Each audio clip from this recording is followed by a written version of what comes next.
Moi, je m'appelle Marie, je suis infirmière depuis 2007 et IBOD depuis 2013. Donc IBOD, c'est infirmière de bloc opératoire. Son quotidien, c'est la salle d'opération. Il est encore tôt, le premier patient ne va plus tarder. Elle s'assure de la bonne marche des appareils, lumière, table, informatique et ventilation du bloc.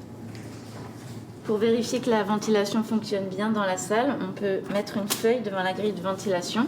Et comme l'air est aspiré par cette grille, la feuille doit tenir toute seule. Ce matin, 5 patients vont se succéder. 5 opérations programmées en ambulatoire dans le bloc de chirurgie orthopédique.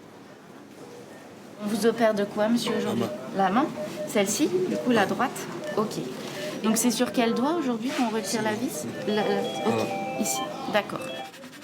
Au bloc, elle est le bras droit du chirurgien, pas une simple assistante. Très bien. Elles ont des compétences qui nous permettent de gagner pas mal de temps, surtout dans notre spécialité en orthopédie, où elles connaissent beaucoup, on a beaucoup de matériel pour opérer. Elles sont indispensables sur beaucoup d'interventions. Ambiance détendue au bloc. Duo et esprit d'équipe sont primordiales pour que le chirurgien se concentre sur l'essentiel. C'est bon, je peux y aller? Oui. C'est parti. Un des rôles de l'IBOD, passer les instruments au bon moment. On n'a pas le droit à l'erreur, ça c'est sûr. Et parfois, le chirurgien va demander les instruments, mais dans des interventions programmées qu'on a l'habitude de faire, et bien en fait, l'IBOD connaît par cœur les temps opératoires qui correspondent aux instruments et également les habitudes du chirurgien. Donc du coup, c'est presque un balai. En fait, voilà, les instruments passent de main en main. Elle a plus de connaissances que des jeunes internes et du coup, elle permet de leur apprendre des choses à eux aussi. L'apprentissage, je ne fais pas qu'entre médecins aussi. Pour les internes de chirurgie au bloc opératoire, l'apprentissage se fait aussi par les infirmiers du bloc qui nous apprennent un tas de choses au début quand on commence. Mais au bloc, ces indispensables manquent. En plus de leur diplôme d'État, elles doivent suivre une formation supplémentaire de 18 mois qui n'est pas reconnue. Sans compter une vie rythmée entre urgence, astreinte et week-end. Travailler la nuit, c'est pas évident. Travailler dans le stress et dans les conditions d'urgence, c'est pas non plus facile.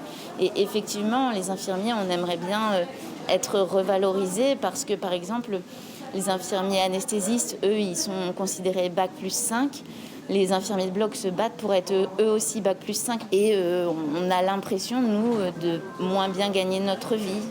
Moins de 2 000 € pour un IBOD débutant, 3 000 en fin de carrière. Marie ramène son premier patient du matin vers la salle de réveil. Au revoir monsieur, bon rétablissement. C'est un métier très très technique, mais on a quand même ce petit moment, au moment de l'accueil du patient, au moment du réveil du patient. On peut avoir un petit échange, alors après ça peut être juste un regard, parce qu'au final on voit que nos yeux, ou une petite attention par les gestes. Travail compliqué dans le contexte. Marie a 2 jeunes enfants scolarisés qui, s'ils sont positifs, devront repartir à la maison avec elle. C'est vrai que c'est pas facile parce que bon là après au niveau du personnel pour nous c'est pas personnel, ben oui. Mais penser en situation d'urgence, c'est son métier.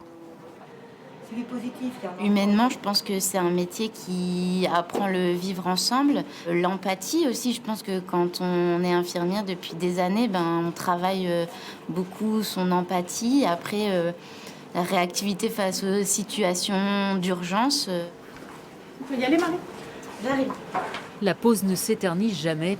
Un deuxième patient déjà arrive au bloc.